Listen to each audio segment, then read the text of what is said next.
Assalamualaikum warahmatullahi wabarakatuh. Selamat pagi. Di sini saya Mas Tiandana Yuda dari kelas Ekonomi Syariah D ingin menjelaskan sedikit tentang reasuransi. Reasuransi adalah istilah yang digunakan saat satu perusahaan asuransi melindungi dirinya terhadap risiko asuransi dengan memanfaatkan jasa dari perusahaan asuransi lain. Terdapat banyak alasan yang menyebabkan perusahaan asuransi melakukan reasuransi.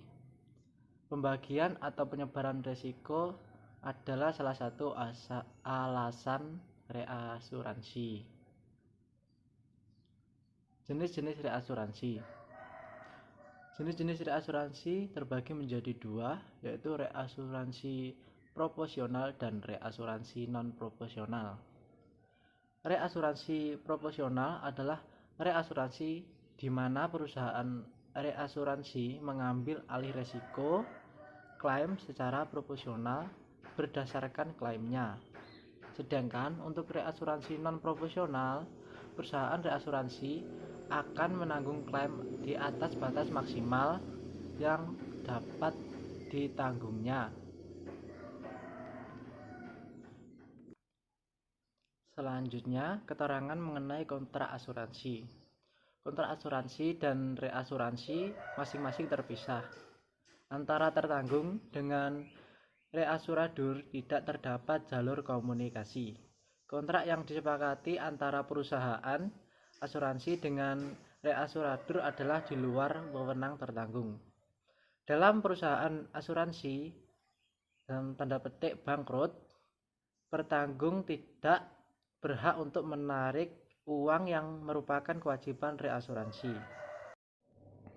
Undang-Undang tentang reasuransi. Ketentuan pasal 16 Peraturan Pemerintah Nomor 63 Tahun 1999 tentang perubahan atas Peraturan Pemerintah Nomor 72 Tahun 1992 tentang penyelenggaraan usaha perasuransian mengharuskan perjanjian reasuransi mencantumkan hak dan kewajiban para pihak tetap mengikat sampai salah satu atau kedua belah pihak. Dilikuidasi merupakan aturan yang baik untuk memberikan kepastian hukum.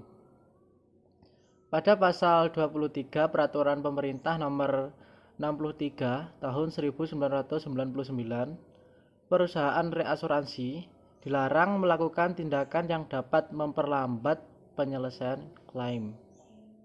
Ketentuan ini tidak mengatur tentang penyelesaian sengketa reasuransi yang mungkin timbul di antara penanggung dengan reasuradur.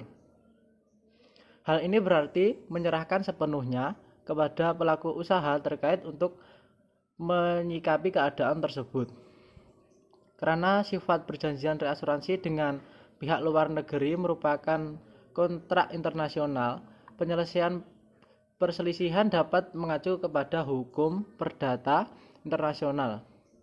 Pada pasal 1 ayat 7 Undang-Undang Republik Indonesia Nomor 40 Tahun 2014 tentang perasuransian menjelaskan, usaha reasuransi adalah usaha jasa pertanggungan ulang terhadap risiko yang dihadapi oleh perusahaan asuransi, perusahaan penjaminan, atau perusahaan reasuransi lainnya.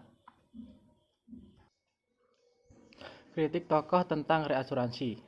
Menurut Afzalur Rahman, asuransi bermula dari manusia yang membutuhkan perlindungan terhadap kemungkinan risiko yang dihadapi atas dirinya, harta maupun kepentingannya.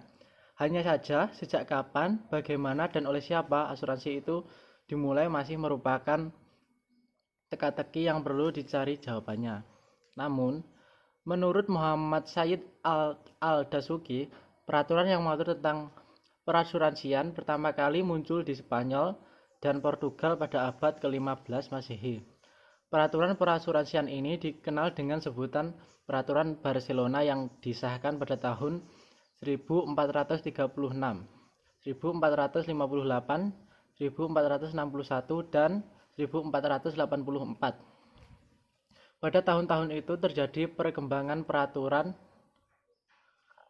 perasuransian. Kemudian pada tahun 1601, pemerintah Inggris mengeluarkan undang-undang yang mengatur perasuransian, khususnya yang berkaitan dengan asuransi kelautan atau pelayaran. Syekh Ahmad Mustafa Al-Zarqa mengatakan bahwa hukum asuransi adalah boleh atau mubah. Karena hukum asal dari segala sesuatu itu adalah halal atau boleh al-ibadah.